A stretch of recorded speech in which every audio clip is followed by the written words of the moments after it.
안녕하십니까. 이번 시간에는 금융자산에 대해서 학습하도록 하겠습니다. 자, 먼저 금융자산 학습 전에요. 금융상품에 대해서 개념을 잡고 있어야지 금융자산이 뭔지 더 정확하게 알 수 있습니다. 자, 금융상품은 오른쪽에 설명을 하고 있습니다. 거래 당사자 일방에게 금융자산을 발생시키고 동시에 다른 거래 상대방에게 금융부채나 지분상품을 발생시키는 모든 계약으로 금융자산, 금융부채, 지분상품이 이에 해당한다. 그러니까 세 가지를 금융상품이라고 한다, 이런 뜻이죠. 자, 이해를 돕기 위해서 좀 더 설명해 보면, 자, 회사가 자금이 필요하면 사채를 발행합니다. 국가는 국채를 발행하고 공공기관은 공채를 발행하죠. 그 다음에 주식도 발행해요. 그 다음에 돈이 필요하면 차입도 합니다. 이런 것들이 다 있죠. 그러면 이 사채, 국채, 공채, 자, 이러한 것들은 발행자 입장에서요. 발행자 입장에서 금융부채가 됩니다. 나중에 갚아야 될 돈이잖아요. 금융부채는 금융자산으로 지급하는 것을 금융부채라고 해요. 금융부채 개념도 정확하게 아셔야 돼요. 금융자산으로 지급하는 거. 금융자산은 우리가 이제 배울 건데 이렇게 세 가지, 세 가지를 금융자산이라고 그래요. 자, 이걸로 지급하는 부채를 금융부채라고 합니다. 이 금융상품에 속해요, 여기가. 여기 속하잖아요. 그 다음에 이걸 우리가 발행했다면 이걸 사는 회사도 있겠죠. 매입하는 회사도 있을 거 아니에요. 발행자가 있다면 매입자, 즉 우리 거 사서 가지고 있는 보유자가 있을 수 있어요. 이런 회사들이 이거 사면, 여러분, 사채, 국채, 공채를 사면 얘네들을 1년 내에 팔 것이다 그러면은 단기 손익 공정가치 측정 금융자산으로 분류하고요. 만기까지 가지고 있다가 처분할 거다 그러면 상각 후 온가 측정 금융자산으로, 그 다음에 1년을 초과하되 만기까지는 가지고 있지 않고 중간 정도에 매도할 것이다 그러면 기타 포괄 손익 공정가치 측정 금융자산으로 이렇게 처리합니다. 즉 다 보유자들은 금융자산으로 처리한다는 거죠. 그 다음에 주식을 만약에 발행한 회사가 있다면 그 발행자는 이 주식이 자기 회사의 지분이죠. 그래서 지분 상품이 됩니다. 이걸 사는 회사는 금융자산이 돼요. 만약에 주식을 사서 1년 내 처분할 거다 그러면 단기손익 공정가치 금융자산으로. 이 이름을 이제 외워야 돼요. 공부할 겁니다. 1년 내에 안 팔고 장기간 보유하다가 처분할 거다 그러면은 기타 포괄손익 공정가치 측정 금융자산으로 분류합니다. 그 다음에 돈을 빌렸다라고 그런다면 차입금이죠. 그러면 빌려준 빌린 우리 회사는 얘가 금융부채가 돼요. 그럼 다른 회사는 대여를 했겠죠. 상대방은 대여. 그러면 금융자산입니다. 금융자산은 금융자산으로 수취하는 그러한 채권들을 말해요.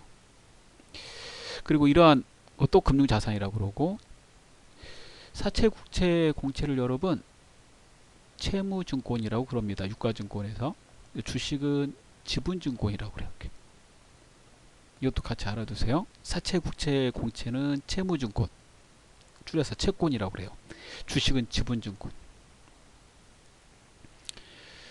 채무증권을 사거나 그 다음에 지분증권을 사거나 그다음 돈을 대여하거나 이런 것들은 가지고 있는 보유자는 금융자산입니다.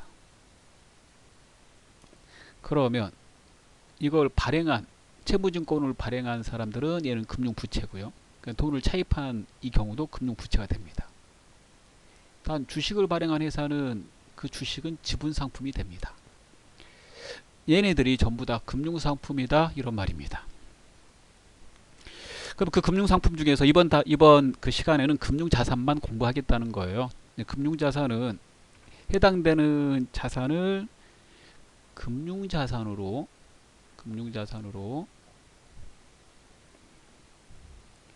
수취하는 자산을 말합니다. 참고로 금융부채 있잖아요. 이 금융부채는 금융자산으로 취급하는 것만 금융부채라고 그래요. 그러한 금융자산에는 첫 번째 현금과 예치금이 있습니다. 앞에 챕터 1에서 학습했어요. 그 다음에 두 번째 다른 기업의 지분상품, 아까 말했던 그 주식을 말하는 거죠. 이 주식이 지분증권이라고 그랬잖아요. 예. 주식을 사면 배당을 받을 수 있어요. 그 다음 기타 나머지 금융자산 하나씩 읽어봐야 돼요. 거래 상대방에서 현금 등 금융자산을 수취할 계약상의 권리, 채권들을 말하겠죠. 각종 채권들. 그 다음에 잠재적으로 유리한 조건으로 거래 상대방과 금융자산이나 금융부채를 교환하기로 한 계약상의 권리, 그 다음에 대여금 및 수취채권. 자, 이러한 것들 다 뭐라고요? 금융자산이다 이런 거죠. 자, 그러면 이 많은 이제 금융자산을 우리가 쪼개서 공부하게 되는데요. 이거는 챕터 1에서 했고, 자, 이번 시간에는 이 금융자산 중에서 이거 할 거예요. 이거 여기에다가 일부 채권을 좀 더 할 거예요. 즉 이거만 할 겁니다. 이렇게 3개만 할 거예요. 이번 단원에서. 나머지 내용은 또 다른 단원에 있어요. 3번은 챕터 4에 주로 들어있고요. 그 다음에 1번은 챕터 5에 들어있습니다. 결국에 이 금융자산 3개를 한꺼번에 학습하기에는 분량이 많으니까 나누어서 한다고 생각하시면 돼요. 자, 금융자산의 분류 보면 금융자산은 현금 및 현금성 자산을 제외하고, 현금 및 현금성 자산이 현금과 예치금을 말하는 겁니다. 단기손익 공정가치 측정 금융자산, 삼각후 원가 측정 금융자산, 기타 포괄손익 공정가치 금융자산, 대여금 및 수취채권으로 분류한다. 그렇죠. 예. 아까 말했던 것 하고 있어요. 자, 그러면 이번 단원에서는 이거만 하겠어요. 이거만 이렇게 딱 묶어서 이거 3개 공부한다라고 보시면 돼요. 이거 공부하는 단원이 되겠습니다. 자, 이 3개의 그 개정 과목이 한국 채택 국제회계 기준에서 이제 명칭이 이제 바뀐 건데요. 첫 번째 단기손익 공정가치 측정 금융자산은 예전에 단기매매 금융자산이라고 그랬습니다. 단기간 내에 매매한다고 그래서. 그 다음에 기타 포괄손익 공정가치 측정 금융자산은 단기 내에 매매 안하고 좀 가지고 있다가 적당한 시점에서 매도한다고 그래서 매도가는 금융자산이라고 그랬고요. 그 다음에 삼각후 원가 측정 금융자산은 사채, 국채, 공채를 말하는데 걔네들은 만기가 있어요. 걔네들 혹시 사서 만기까지 보유하겠다라고 그런다면 그때 만기 보유 금융자산이라고 했던 겁니다. 예전의 이름도 같이 봐두시면 좋아요. 시험 문제 낼 때는 출제자가 현재 변경된 이름으로 출제를 한다고 생각하시면 돼요. 첫 번째, 단기손익 공정가치 측정 금융자산은요, 예전에 단기매매 금융자산이라고 그랬어요. 즉 단기간 내, 여기서 단기간은 1년 이내를 말합니다. 매매 차익을 얻기 위해서 매입과 매도가 적극적이고 빈번하게 이루어지는 그러한 금융자산을 취득했을 때를, 그러한 금융자산을 취득하면 이 계정으로 처리합니다. 자, 1년 내에 매매를 해야 되는 거고요. 취득 시의 금액은 공정가치로 합니다. 공정가치 가장 유사한 말을 찾아보면 시가 이렇게 할 수 있어요. 근데 좀 더 정확하게 말하면 시가하고 약간의 차이가 있는데, 공정가치 개념은 오른쪽에 있는 거 보시면 돼요. 측정일의 시장 참여자 사이의 정상적인 거래에서, 정상적인 거래에서, 비정상적인 거래를 말하지 않아요. 항상 정상적인 거래. 그 참여자들은 이제 아무런 관계가 없는 그런 제3자들이어야 됩니다. 거기서 형성된 가격을 공정가치라고 합니다. 그래서 이걸 또 시가라고 말하시는 분도 있어요. 그걸 생성된 금액이 시장 가격이 되는 거니까 유사한 말이죠. 그 금액으로 취득원가를 쓰고요. 이 취득 시에 발생되는 수수료 같은 게 있습니다. 그 부대 비용은 즉시 비용으로 처리합니다. 그리고 이 비용으로 처리할 때 회사가 금융회사가 아니면 영업의 비용으로 처리합니다. 즉 금융비용으로 처리를 해 놓으셔야 돼요.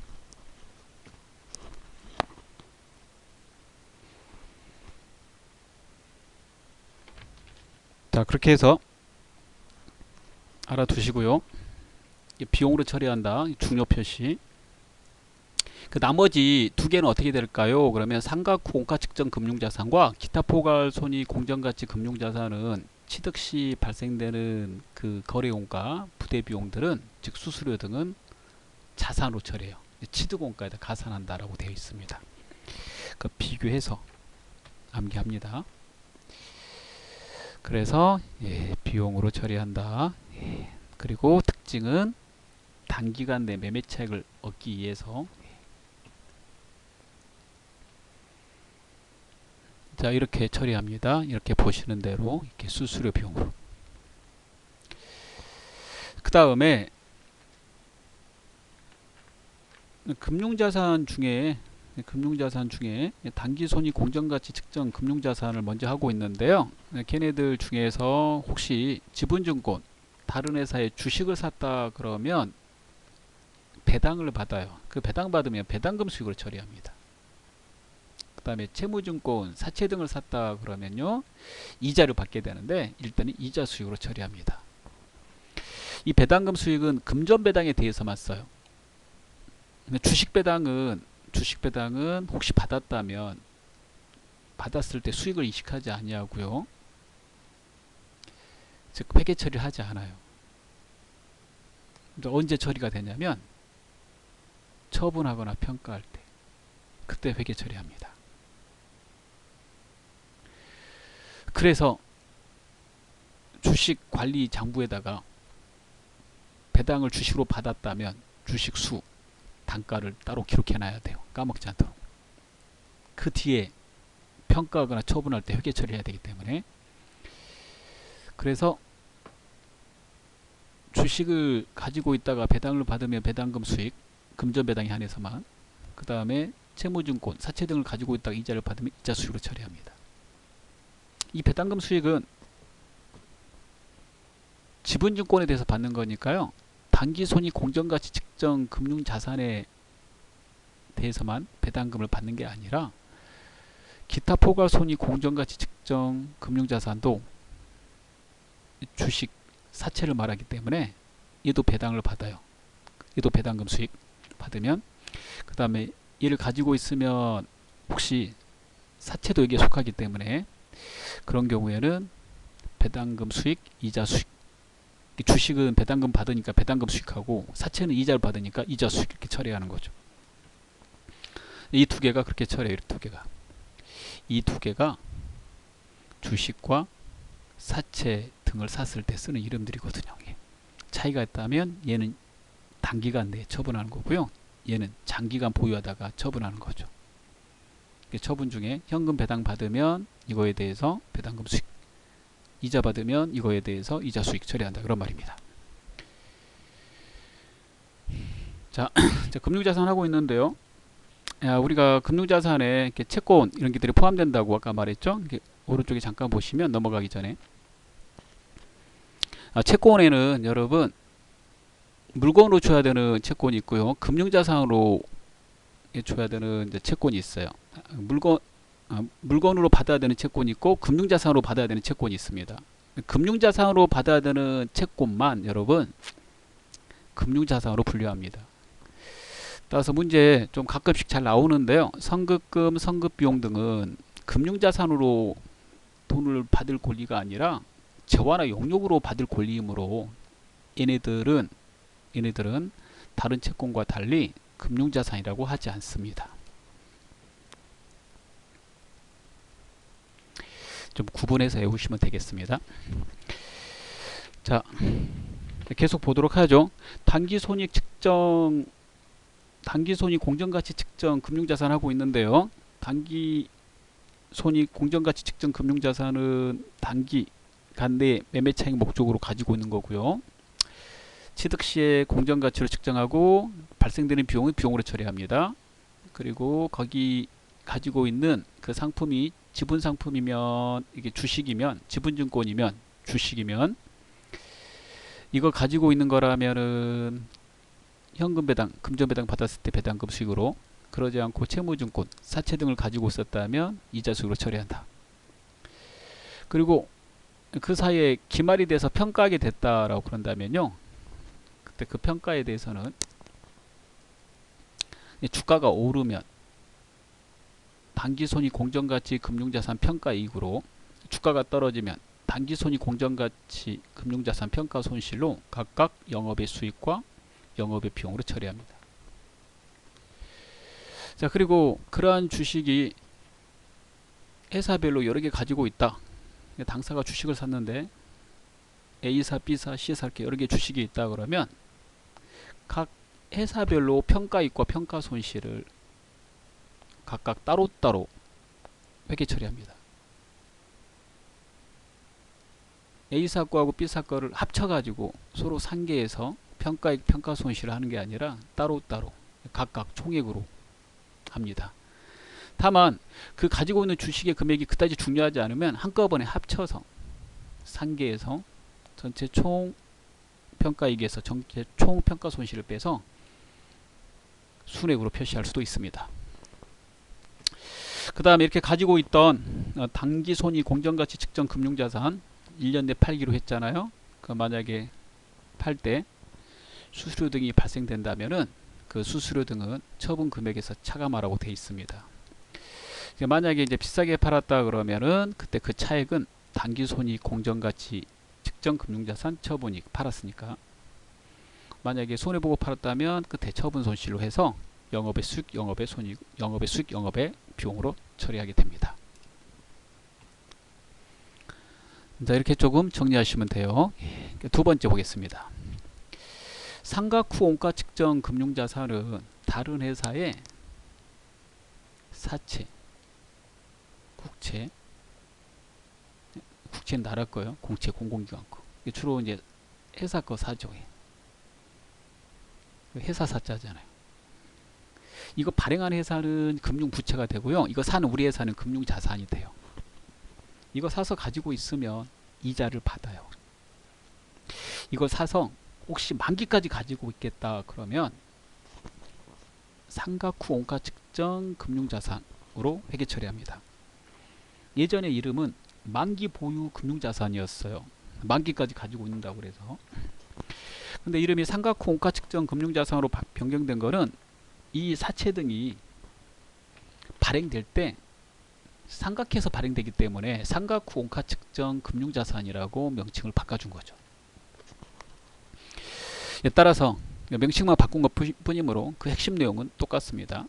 반드시 만기가 있고요. 만기까지 가지고 있어야 돼요. 이렇게 핵심이 되겠죠.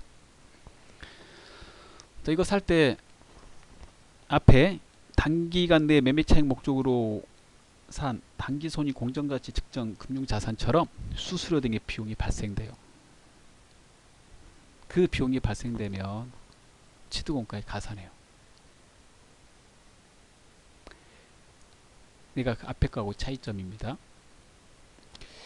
그리고 단기손익 공정가치 측정 금융자산은 결산 시에 평가한다고 그랬죠?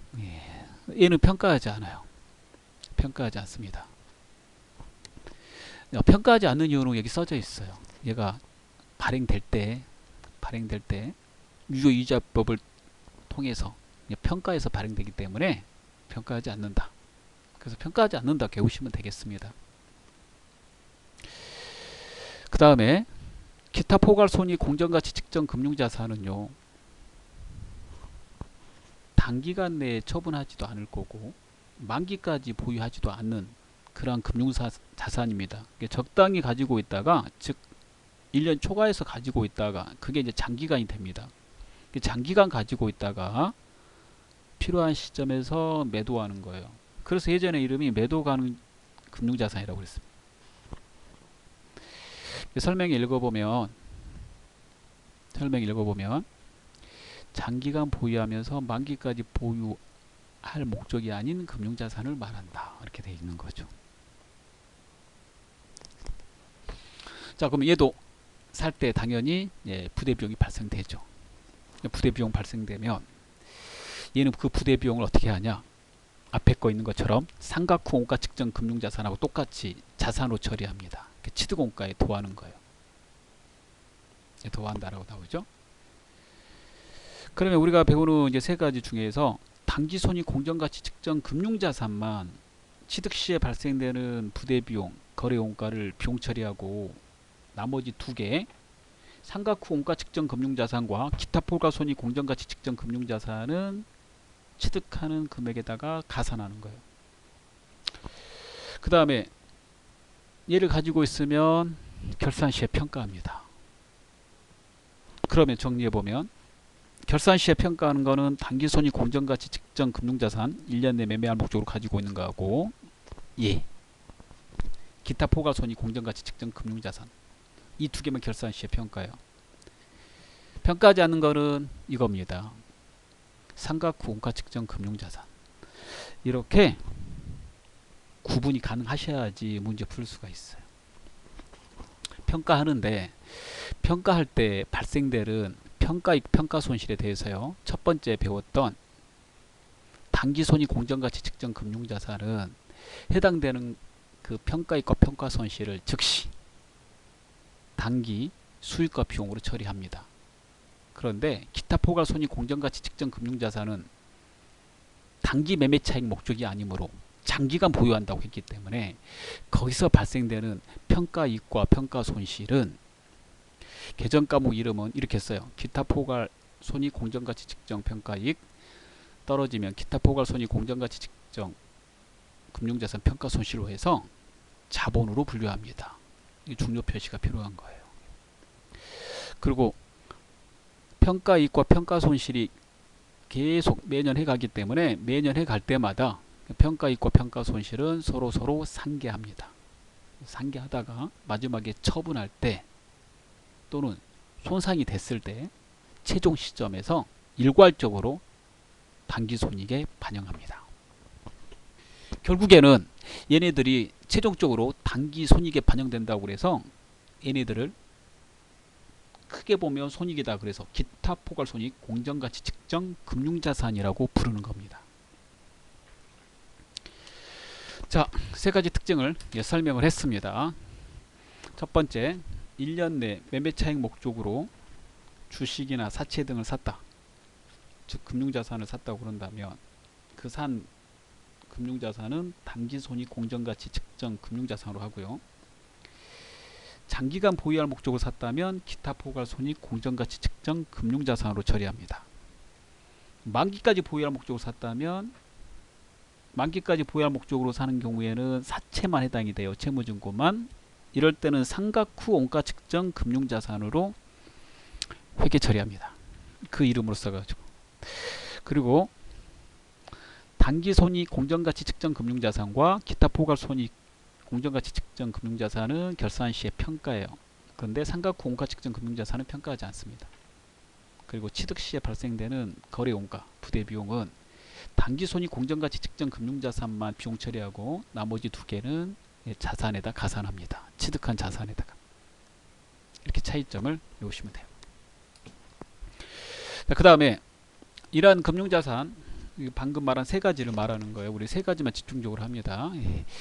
이 금융자산이 손상을 입으면 거기에 대한 손상 처리를 해야 됩니다. 그래서 손상이라는 말은 크게 피해를 입은 걸 말해요. 그래서 이런 경우에 손상이 발생됩니다. 주식 같은 경우에는 상장이 폐지된 겁니다. 그 회사의 영업이 정지됐어요. 또는 뭐 자본이 잠식됐습니다. 자, 그러면 우리가 가지고 있는 이 금융자산, 거래 상대방 거 가지고 있는 이 금융자산이, 우리가 가지고 있는 금융자산이 거래 상대방이 이런 일이 발생됐으니까 즉시 하락하게 되겠죠. 그래서 우리가 큰 손해가 발생하게 돼요. 이를 회계에서는 손상이라고 합니다. 그 손상이 발생되면 거기에 따른 회계 처리가 다음과 같습니다. 채무상품 중, 채무상품은 이제 채무 증권을 말해요. 사채, 국채, 공채를 말합니다. 상각 후 원가 측정 금융자산과 그 다음에 장기간 보유할 목적으로 가지고 있는, 얘는 이제 만기까지 보유하는 거예요. 얘는 만기까지 보유하는데 장기간 보유하는 거. 그러한 혹시 사채가 있다. 채무상품 중에 이러한 두 개의 사채가 있다면 이런 손상이 발생했을 때 손상이 발생된 금액만큼을 장부에서 감액하고 이를 손상 차손으로 해서 당기손익에 반영합니다. 이렇게 그냥 그대로 읽으시면 돼요. 그 다음에 당기손익 공정가치 측정 금융자산, 1년 내 단기간 매매차익 목적으로 산 거거든요. 이런 경우 손상의 효과가 이미 해당 금융자산의 평가손실로 당기손익에 반영되므로 얘는 1년에 한 번씩 평가하잖아요. 그게 즉시 반영이 된단 말이에요. 얘는. 그러니까 얘는 손상 처리를 하지 않아요. 따로따로 암기하세요. 그 다음에 금융자산 중 지분상품의 경우에는 신용손실 위험이 없으므로 손상 처리하지 않는다. 이 말은 뭐냐면 이 지분상품에 대한 말을 알아야 되는데, 지분상품이라는 말은 주식을 발행하는 회사, 주식을 발행하는 회사의 주식을 말해요. 주식을 발행하는 회사는 그 주식, 발행한 주식을 자본금으로 처리해요. 보통주 자본금, 우선주 자본금. 이거 주식을 발행한 회사, 그런 회사의 그 주식, 자기가 가지고 있는 주식이 있잖아요. 그 주식 자기가 가지고 있는 거니까 자기 거 주식 가지고 있는 거 자본금, 자본금액은 뭘로 써요? 액면금액으로 쓰거든요. 그러니까 이러한 시장의 상황으로 인해서 주가가 떨어지더라도 자본금, 액면금액은 변함이 없거든요. 얘네들은 이제 변함이 없으니까 손상 처리를 하지 않는다. 그런 말입니다. 주식을 발행한 회사는 그 주식 발행할 때 자본금이라고 쓰고 있기 때문에 그 자본금에 대해서 손상은 처리할 필요 없다. 단 산회사가 처리하는 거죠. 우리가 예를 들어서 주식을 발행했는데 우리 회사 사정이 어려워졌어요. 그래서 우리 회사 거래가 정지되고 영업이 정지되고 그러고 있어요. 그렇다고 해도 우리 발행한 우리 회사 입장에서는 이 주식은 채무가 아니잖아요. 갚을 필요가 없죠. 그래서 주식 발행할 때 자본금이라고 써놓는단 말이에요. 액면금액으로. 우리 회사가 어려워졌다고 해서 이 자본금을 갖다가 차감하고 그러지는 않거든요. 근데 상대방은 달라요. 우리 거 주식 사간 회사. 그 회사는 다르죠. 주가가 폭락했으니까 거기에 따라서 손상을 인식해야 된다는 거죠. 그래서 그 말이에요, 여러분. 그 말입니다. 자, 그 다음에 이렇게 좀 보시면 되겠고요. 뒤에 또 재분류 마지막으로 보고 좀 재분류하고 두 개 구분한 거 다시 한번 설명드리고 문제 풀어보도록 하겠습니다. 자, 금융자산 지금 세 개를 말하는 건데 우리가 지금 이번 단에서 배우는 거 그 세 개, 재분류라는 말은 다른 걸로 바꾸는 걸 말해요. 다른 걸로 바꾸는 거.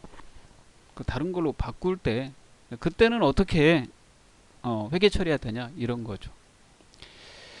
일단 다른 걸로 바꾸게 되면 여러분, 예를 들어서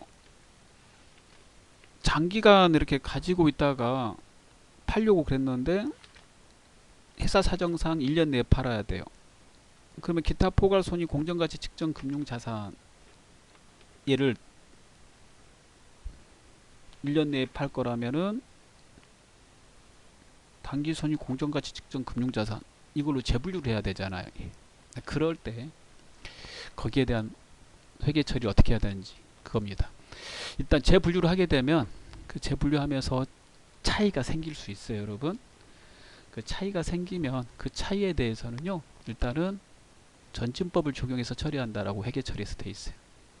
전진법은 그 차이를 단기부터 시작해서 단기 이후 기간에 걸쳐서 계속 그 차이를 없애가는 걸 말합니다.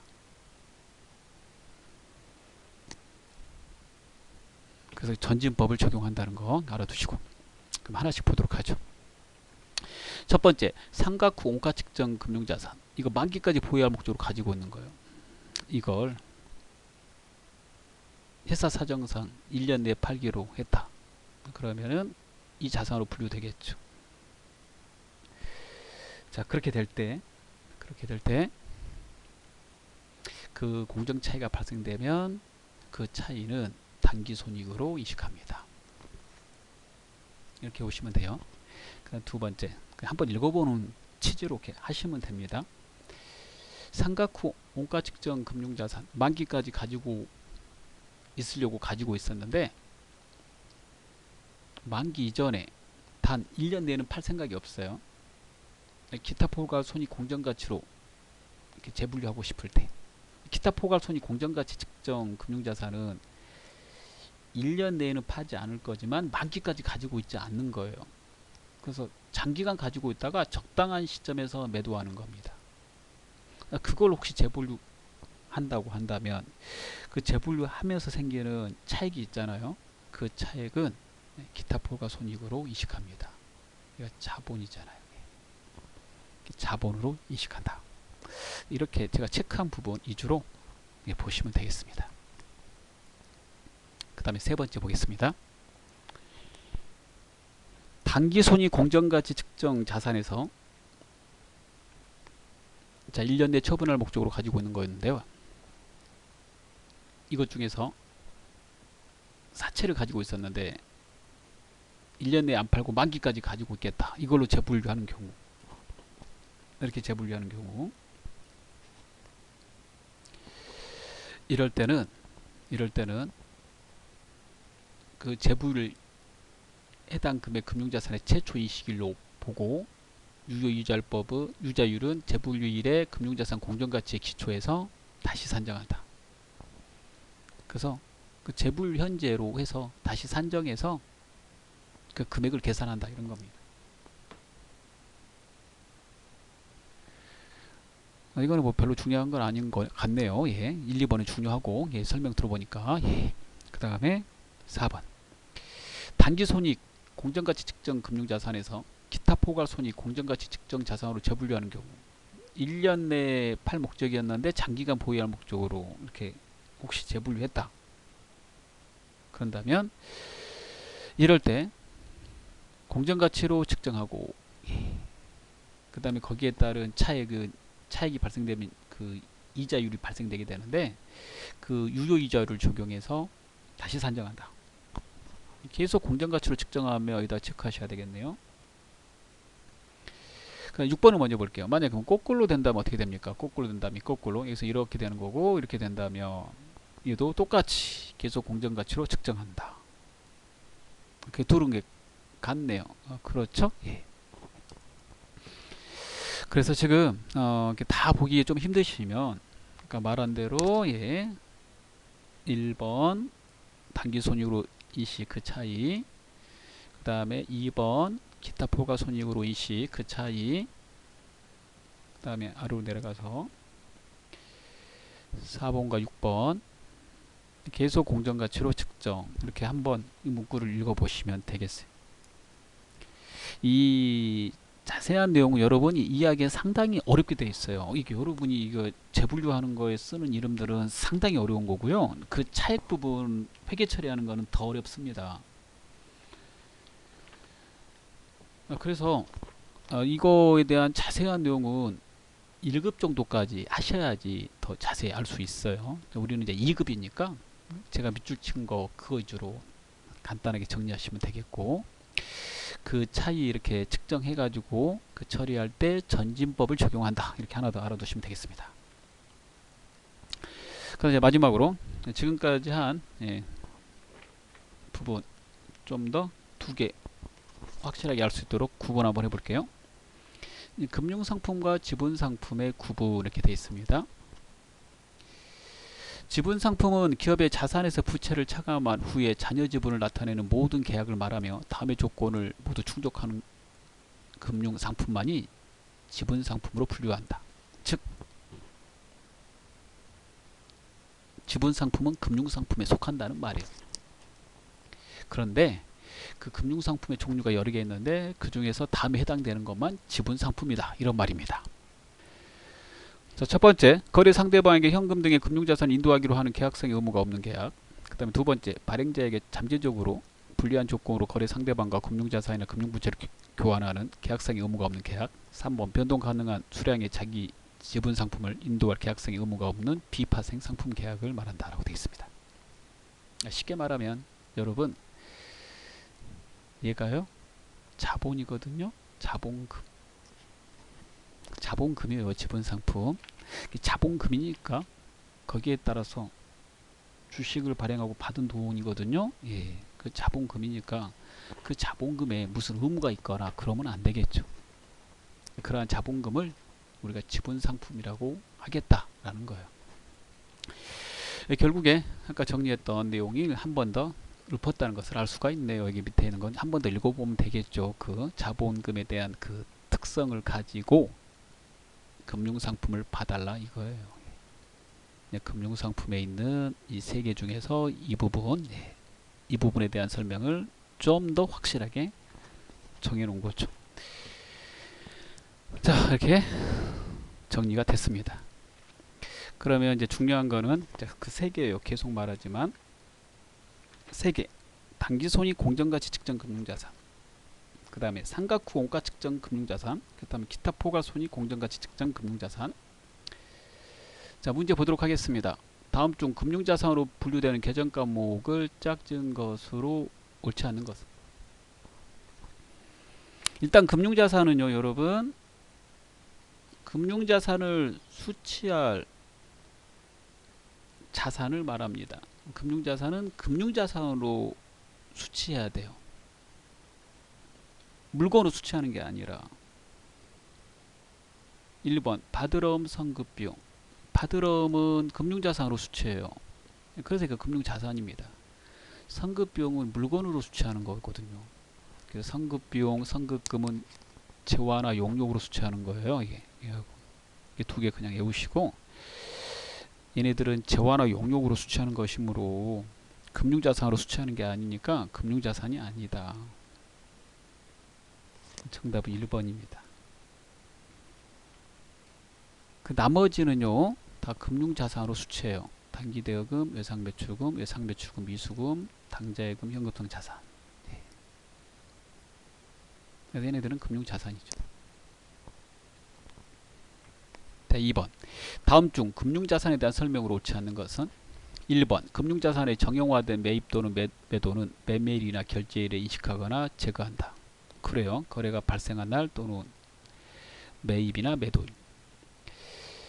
그 다음에 금융자산을 재분류하는 경우에 그 재분류를 최초 취득일로부터 소급법을 적용한다. 그 재분류하면 그 재분류에 따라서 차이가 발생되는데 그 차이가 발생되면 소급법이 아니라 전진법을 이용해서 적용한다고 되어 있어요.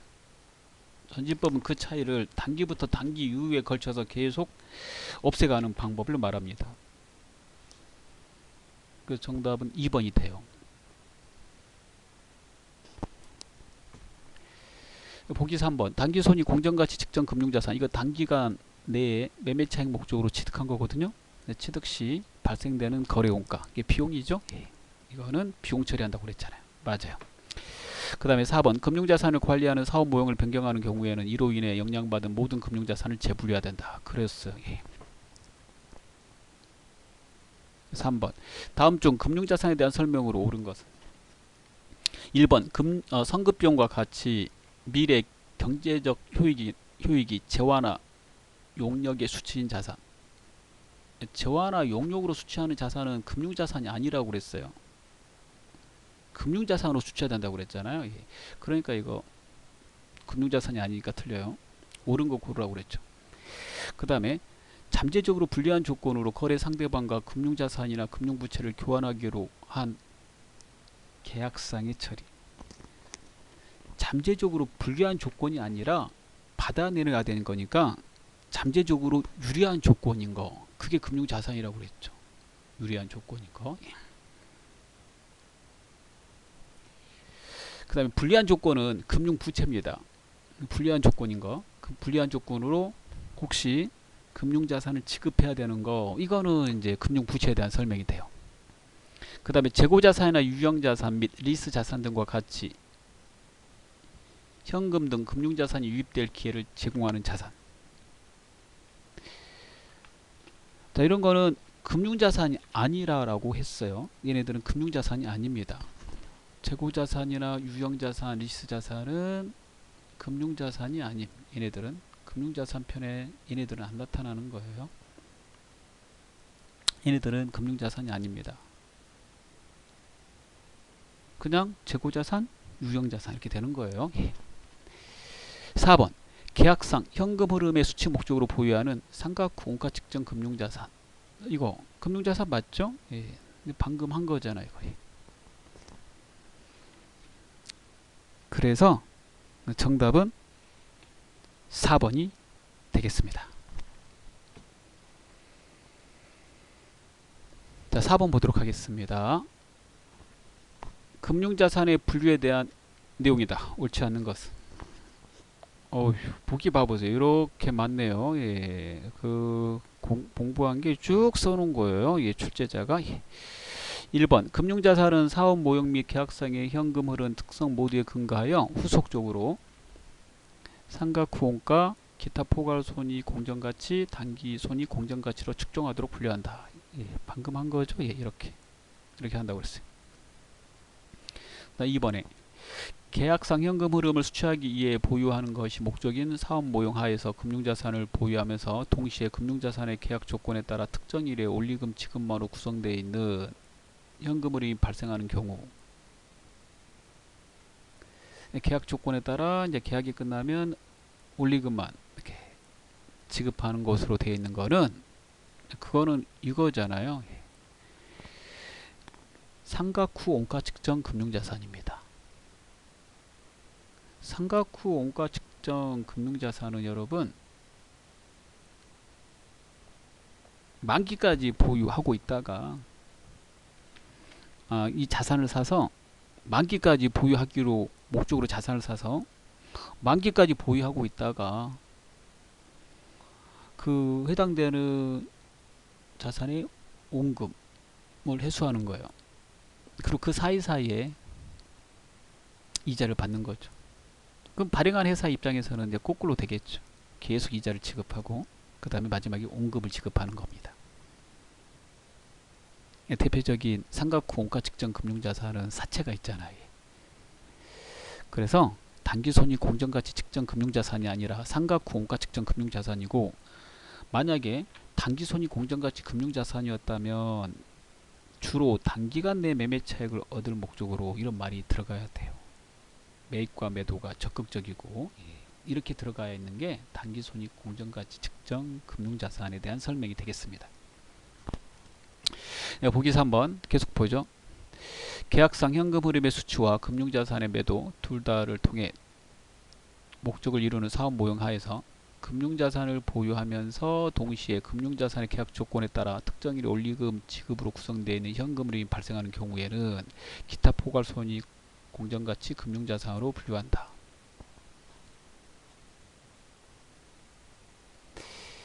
앞에 거하고 보시면 이제 비슷해요.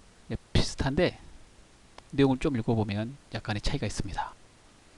그 부분이 중간에 언제든지 이렇게 매도한다는 말이 들어가죠.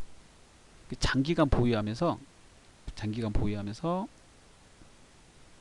적당한 시점에서 이렇게 팔 목적으로 가지고 있는 금융자산은 기타 포괄 손익 공정가치 측정 금융자산으로 분류해요. 그 다음에 그래서 이게 맞는 말이 되겠고요. 지분 상품에 대한 투자로 단기 매매 항목이 아니고 사업 결합에서 취득자가 인식하는 조건 부대가가 아닌 지분 상품으로 최초 인식 시점에 후속적인 공정가치 변동을 기타 포괄손익으로 표시하기로 한 경우에는 기타 포괄손익 공정가치 측정 지분상품을 분류한다. 이건 처음 보는 내용인데요. 사업 결합이라는 말이 중요해요. 즉 다른 회사를 인수합병할 목적으로 혹시 주식을 꾸준히 샀다. 단기 시세차익 목적이 아니라, 그래서 이걸 인수합병 이런 걸 결합이라고 하거든요. 그런 목적으로 샀다면 그런 경우에는 기타 포괄손익 공정가치 측정 마지막에 지분상품으로 분류합니다. 이 지분을 계속 사서 결합시키려고 인수합병시키려고 그러는 거죠.